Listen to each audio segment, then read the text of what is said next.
जय श्री कृष्ण। एकादशी तिथि को भगवान विष्णु की पूजा आराधना के लिए बड़ा ही शुभ माना गया है।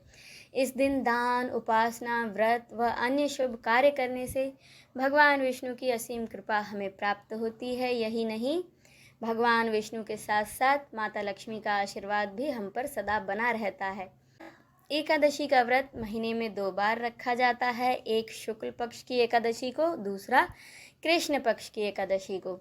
आषाढ़ माह के शुक्ल पक्ष की एकादशी को देवशयनी एकादशी का व्रत रखा जाता है। इसी दिन से चातुर्मास भी शुरू हो जाता है, जिसमें कि भगवान विष्णु 4 महीने के लिए योग निद्रा में चले जाते हैं। इस दौरान सृष्टि का संचालन महाकाल के हाथों में होता है, क्योंकि श्री हरि इन महीनों में योग निद्रा में होते हैं। इसीलिए इन 4 महीनों में विवाह, मुंडन, उपनयन संस्कार व गृह प्रवेश जैसे शुभ कार्य नहीं किए जाते हैं। पंचांग के अनुसार आषाढ़ माह के शुक्ल पक्ष की एकादशी तिथि की शुरुआत होगी 5 जुलाई को शाम 6:58 से और इसका समापन होगा 6 जुलाई को रात 9:14 पर। उदय तिथि के अनुसार देवशयनी एकादशी का व्रत 6 जुलाई को रखा जाएगा। अब जाने इस दिन के शुभ मुहूर्त। इस दिन ब्रह्म मुहूर्त रहेगा सुबह 4:08 से 4:48 तक। अभिजीत मुहूर्त दोपहर 12:01 से 12:49 तक।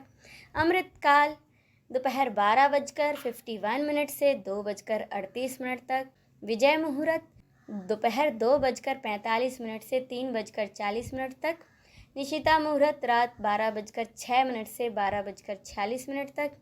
इस दिन विशाखा नक्षत्र सुबह से लेकर रात 10:41 तक रहेगा। इसके अलावा साध्य योग का संयोग भी रात 9:26 तक रहेगा। अब जाने इसकी पूजा विधि।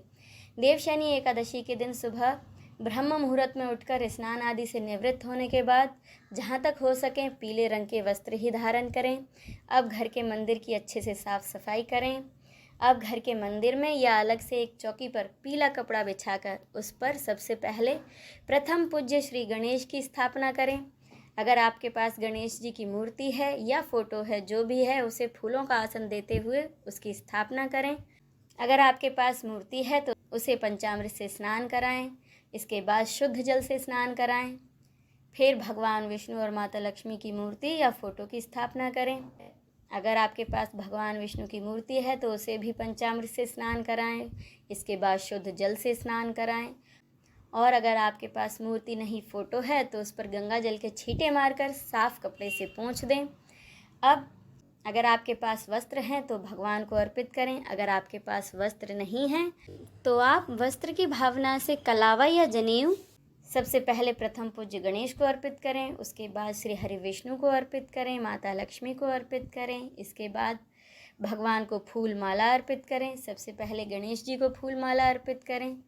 भगवान विष्णु को फूल माला के साथ साथ तुलसी पत्र अर्पित करें। अब भगवान को भोग लगाएं। भोग में आप मौसमी फलों का भोग लगा सकते हैं, मखाने की खीर का भोग लगा सकते हैं, क्योंकि एकादशी तिथि में अन्न का भोग नहीं लगाया जाता है। पर याद रखें कि गणेश जी के भोग में आप तुलसी पत्र अर्पित ना करें, क्योंकि गणेश जी को तुलसी पत्र अर्पित नहीं किए जाते हैं। और हाँ, भगवान श्री हरि विष्णु को आप इस दिन जो भी अर्पित करें उसमें तुलसी पत्र अवश्य शामिल करें, क्योंकि माना जाता है भगवान विष्णु आपका भोग बिना तुलसी पत्र के स्वीकार नहीं करते हैं। इसके बाद धूप दीप जलाएं, भगवान के मंत्रों का ध्यान करें, देवशयनी एकादशी की कथा को सुने या फिर पढ़ें। भगवान विष्णु को केले का या केसर की खीर का भोग लगाएं। विष्णु सहस्त्र नाम का इस दिन पाठ करें और अंत में सबसे पहले प्रथम पूज्य गणेश जी की आरती करें। उसके बाद भगवान विष्णु, माता लक्ष्मी सहित सभी देवी देवताओं की आरती करें और सभी में प्रसाद बांटें। तो ये तो थी देवशयनी एकादशी से जुड़ी कुछ खास जानकारी। उम्मीद है वीडियो आपको अच्छा लगा होगा। अगर ये वीडियो आपको अच्छा लगा है तो इसे लाइक और शेयर ज़रूर कीजिएगा। जय श्री कृष्ण।